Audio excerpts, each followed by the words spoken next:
Welcome to a new episode from the Insatiable Writer podcast. In this episode, we're going to talk about words, and we're going to talk about text that is very interesting to know about. So the topic is interesting, and of course, the words are interesting. Today's topic is women in the Civil War.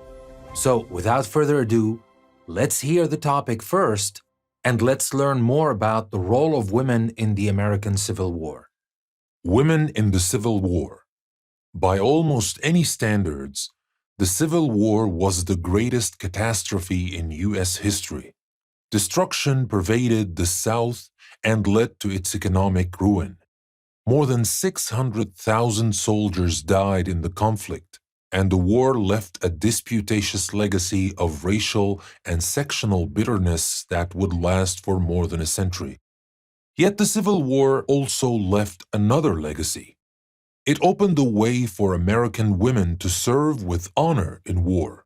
For the first time in U.S. history, scores of women from the North and the South actively took part in the war effort. With the onslaught of battle, women came forward in droves to pitch in on the soldiers' behalf. Some, like Sally Tompkins, established small hospitals. Others, like Mary Livermore and Mary Ann Bickerdike, organized or ran chapters of soldiers' aid societies. Even the famous Dorothy Dix, known for being prudent in her care of the mentally ill, took charge of the nursing services for all the federal armies. A great number of women also looked after their farms or took jobs formerly held by men. Many women, particularly nurses, came dangerously close to the fighting. Clara Barton, who later founded the American Red Cross, regularly put her life on the line while tending a wounded soldier. Some Northern women disguised themselves as men so that they could fight with Union regiments. For some, the incentive was patriotism. For other women, it was to be with their husbands. Regardless of the role they played in the war, women demonstrated loyalty, bravery, and skill. They also showed that the Civil War was not just a man's war. It was also a war in which women could serve both on the battlefield and on the home front. So that was our story for today. It is about the role of women in the Civil War. Maybe we're not talking about a great time in the history of the United States. It is Civil War after all. But the important thing is that most people, when they talk about Civil War, they talk about great men that changed the course of history during the Civil War, during those bitter times. But this story is dedicated to women whose role was also as important, and they made all the difference in that bitter time in American history. But of course, as usual, our focus is on the words we're going to learn from this text. So let's start with the first word, and that word is catastrophe. In the text, we said, by almost any standards, the Civil War was the greatest catastrophe in U.S. history. Catastrophe is spelled C-A-T-A-S-T-R-O-P-H-E.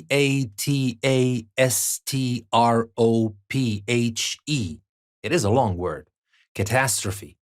So what do you think that means? Look at the context. It is the greatest catastrophe. Are we talking about something good or something bad? Which word out of these four words do you think is closer in meaning to the word catastrophe? Is it triumph, tragedy, success, or battle? Well, think about it while we talk more about this word catastrophe. Well, a catastrophe is an unexpected event that causes great suffering or damage.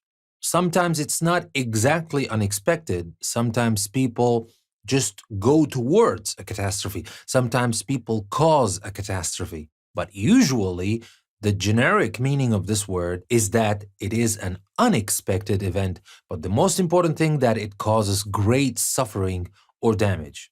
For example, by landing the damaged plane in an open field, the pilot prevented a major catastrophe from occurring. Because an open field, that's not like landing it in the middle of a town or a city. so that, you can hit thousands of people while landing this plane. So here he averted or he prevented a major catastrophe from happening. So going back to the four words I gave you, now what do you think? Is it triumph, tragedy, success, or battle? Obviously, catastrophe is closest in meaning to tragedy. So that was about catastrophe. Now let's move on to the next word, pervade. In the text we said destruction pervaded the South and led to its economic ruin. Pervade is spelled P-E-R-V-A-D-E. Pervade. Now, when we look at pervaded in this context, do you think it's closest in meaning to ignited, outdid, trailed, or permeated? Now, if something pervades a place or thing, it is a noticeable feature throughout this place or thing. For example, we say pollutants pervade the atmosphere of many of our nation's large cities.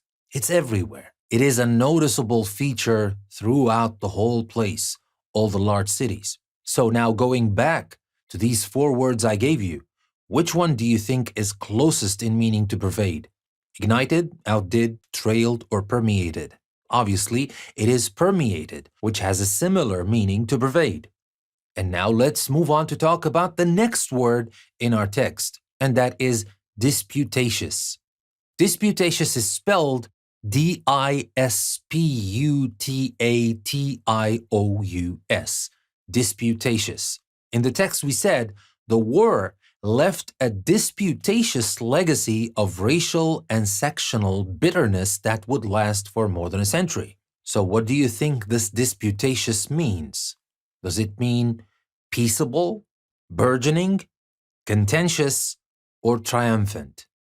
A disputatious person is a person inclined to argue, or a person who is fond of arguing. And I'm certain you know people like this, because they exist everywhere.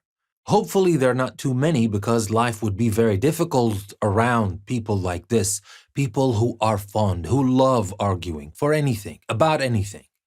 So that is the meaning of a disputatious person. For example, two of the more disputatious members of the committee soon got into an argument about where to build a new facility.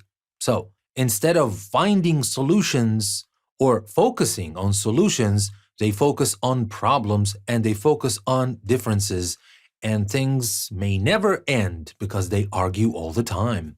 Disputatious. Remember this word. This word is very useful to talk about many people I'm sure you know. So going back to our four words, what do you think? Is it close to peaceable, burgeoning, contentious, or triumphant? Well, obviously the word that is a synonym to disputatious from this list is contentious. So that was about our third word for today. Let's talk about the fourth word, and that is onslaught. Onslaught is spelled O-N-S-L-A-U-G-H-T. In the text we said, with the onslaught of battle, women came forward in droves to pitch in on the soldiers' behalf. So what do we mean by this onslaught? Is it the onset? Is it the slaughter? Is it the ending or the horror? Which word out of these four words is closest in meaning to onslaught? Let's find out some more about this word. An onslaught on someone or something is a very violent, forceful attack against them. So, we're talking about an attack, especially the onslaught is the beginning of this attack. Now let's take a look at an example with the word onslaught. At the first shock of the enemy's onslaught, our lines wavered a bit, but they soon recovered and held firm. So, going back to our four words, which one do you think is closest in meaning to the word onslaught? You may be tempted to choose slaughter, because onslaught, slaughter, they're close, but slaughter is killing a lot of people, usually in an unfair way or in an unfair fight, like a massacre or something. But that's not exactly onslaught. Onslaught is about the attack, about the beginning of the attack, the beginning of something bad. The onslaught is closest in meaning to the onset. Now let's move to the next word in our text, and that is prudent. Prudent. Prudent. In the text, we said, even the famous Dorothy Dix, known for being prudent in her care of the mentally ill, took charge of the nursing services for all the federal armies. So when we talk about prudent, what do you think we're talking about? We're talking about rash, we're talking about sensible, lagging, or successful. If you want to replace this word in the text with one of these words, which one would you choose? Let's figure that out by talking more about this word. Prudent is a very simple word. Someone who is prudent is sensible and careful. That is the meaning of prudent. For example, even the most prudent business person knows that there are times when it is necessary to take chances, because prudent business people should not take unnecessary chances, should not be rash. But even the most prudent business person knows that there are times when it is necessary to take chances. So let's go back to our 4 words. Now it's obvious. We even said it in the definition itself. It is sensible. Now we still have 1 word to go, and it is a very important word, and that is incentive. Incentive. Incentive. In the text we said, for some, the incentive was patriotism. For other women, it was to be with their husbands. So, talking about incentive, what do you think that means? Which word is closest in meaning to incentive? Is it pressure, restraint, hindrance, or inducement? Let's figure that out by talking more about this word, incentive. If something is an incentive to do something, it encourages you to do it. Like when we say you get a job and you're doing your job very well, you're working very hard. Why are you doing that? What is the thing that encourages you to do that? What is your incentive? And let's use incentive in a sentence. Do you really believe that making money is the only incentive that leads people to work hard and try to excel? Is it the only incentive? Is it the only incentive for you? For some people, it is. Some other people would say, no, it is an incentive, but it's not the only incentive. And for some other people, it's not an incentive at all. They don't care about money at all. They care about other things. So the most important thing is that you understand the meaning of the word incentive and how to use it. And it's very important, very useful, that you can use in many contexts. So now going back to the 4 words I gave you, let's try to figure out which word is closest in meaning to incentive. Is it pressure? No. Restraint, hindrance? Obviously, they're not closely related to the word incentive, but inducement has a similar meaning to the word incentive. So these are all the words we wanted to focus on in this episode. But remember, that's not everything. As usual, in Word Power, we have more for you to learn if you follow the link I will leave in the description of the episode. If you follow the link in the description of the episode, you will learn more words, and it's not going to be just learning these words. We're going to have interactive exercises on Quizlet and a PDF worksheet made specifically for this lesson. Well, if you use the interactive activities that I created on Quizlet, you will find that it's not just learning the words. You have different modes you can use to master the words. You can use flashcards where you can have 20 words, including the 6 words we just talked about. And in flashcards, you're going to have the word on one side, you're going to have the definition on another side with a picture that will help you remember the word. And you can practice this first by just flipping the cards and learning about the words, and then you can move through the cards while reading the definition and looking at the picture, guessing what the word is. But there's even a better mode when you want to learn and you want to remember these words, and that is called Learn. With Learn, it is a little bit more challenging because you have to guess. And if you want to practice spelling, you can choose the Write or Spell mode. And when you feel comfortable that you know these 20 words and now you can take a test, you can click on a test. And that's not all. You can also choose to play a couple of games. There is the match game and the gravity game. And it is challenging because you will need to type the word before the definition disappears from the screen. So a lot of things you can do on Quizlet. And remember, The great benefit is that you don't only learn these 6 words we talked about in the episode, but you learn 20 words, including these 6 words. So that is very important if you really want to invest some time into improving your vocabulary in English. But that's not all. We also have the PDF worksheet, and I created this worksheet specifically for this episode. So all the exercises we have included in this worksheet are words from this episode, and as I told you, we have 20 words, including the 6 words we learned in this episode. First, you will have a study sheet, you will have the words with their definitions, and then we will start learning or practicing the spelling of these words by choosing the correct spelling of the word out of 4 options. And in these 4 options, I included the common mistakes, or actually I tried to include as much as I can, the common mistakes people make when they write these words. For example, we talked in the episode about the word pervade, and here you will find that there's a question where you should choose the correct spelling of pervade. And here we have P-E-R-V-V-A-D-E, or P-I-R-V-A-D-E, or P-E-R-V-A-D-E, or P-R-V-A-D. Obviously, it's the third choice, P-E-R-V-A-D-E, but you might confuse that with P-I-R, for example.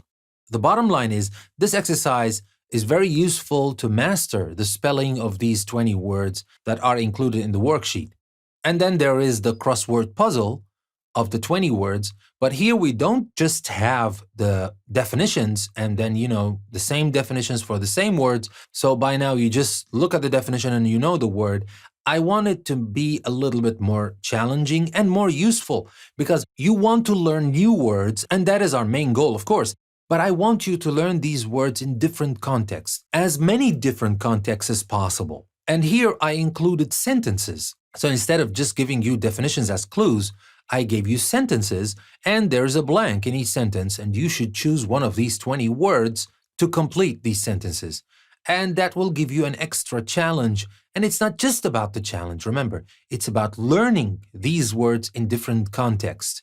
Because learning these words in as many different contexts as possible turn these words from just passive words that you may know the meaning of when you see them to words you can use in your active language. So we have the crossword puzzle, and then we have a matching exercise where we have synonyms and antonyms of the words, so there is a chance for some eager minds to learn even more words in addition to those 20 words. And after that, we have multiple choice questions where we also have sentences with blanks, and you should complete the sentences by choosing one of the words from the choices given.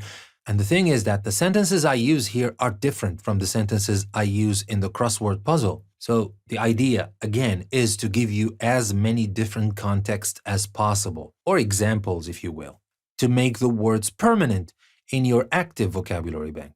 After we finish the multiple choice questions, we have a fun exercise that will also improve your language by going back to these sentences that we practiced. And here I removed a couple of words from each sentence, and you will have to put them back. These words are kind of randomly chosen because I don't want you just to focus on the words that you're learning in this episode or the words that you're learning in this word power. I want you also to focus on the language and how the sentences are constructed in a fun way and a very easy way. Because I understand it's not school here, it's a podcast. It's something that you do for fun, but why not at the same time gain a lot of benefit from it? So we have here our sentences and the missing words that you need to put back in place. After this exercise, we also have the text we just read with blanks as well, and you need to put the words back in place. And we're not just talking about the words we focused on, we're talking about any words from the text. So that's a very useful exercise for you to improve your language. And after that, we also have another spelling exercise using this text as well. With each line from the text having one spelling mistake, you need to spot and correct. Maybe at this point you might say that's too much. And this is exactly why I created a versatile worksheet with many different kinds of exercises because, I don't know exactly what exercise suits you or what exercise is most entertaining for you. So I created different exercises. You can take the worksheet, you can do it all and gain the 100% benefit intended, or you can pick and choose the exercises you enjoy. For example, there is also the word search after this exercise. Some people enjoy word searches, and obviously the 20 words we learn in this word power are included in this word search. After we finish all these exercises about the 20 new words we learn in this word power, which is word power 24, by the way, and in the past I used to call them vocabulary builder, but they're just the same thing. I have added a new section to the worksheet and I called it Remember Words from Previous Episodes. And that is exactly what is meant by this. Point is, if you don't review the words you learned earlier, you might forget them soon. So in this section, which I added to Word Power 23 last week and this week, and I'm going to add them from now on, I picked some of the words that we used in the 23 word powers we've had so far. We have a crossword puzzle, a big one actually, with sentences and missing words, but they're not from this week. So it may be from word power 1 all the way to word power 23. But these words are not from the words included in 24 in this episode. And then we have a multiple choice question exercise also from the 23 earlier word power episodes. And finally, we have the word search. That is a fun way, and you get to see the words, and here you will have a chance not just to remember or enjoy playing the word search, might be also a chance for you to remember the meaning of these words. And the words in the word search are different from the words into multiple choice questions and the words in the crossword puzzle. So as many words as I can give you in one little PDF worksheet. I'm sorry, this time I talked a lot about the interactive activities. I explained about them, and I talked about the different activities in the worksheet. I don't usually do that. I just tell you, you can find the interactive activities and the PDF worksheet. I'm sorry if it were a little bit long for your taste, but that is what you can get with not the extra stuff. I wouldn't call it extra. Actually, that is the other essential part of the podcast. With this being said, I would like to thank you very much for listening to another episode from the Insatiable Writer podcast. This is your host, Danny. I will see you next time.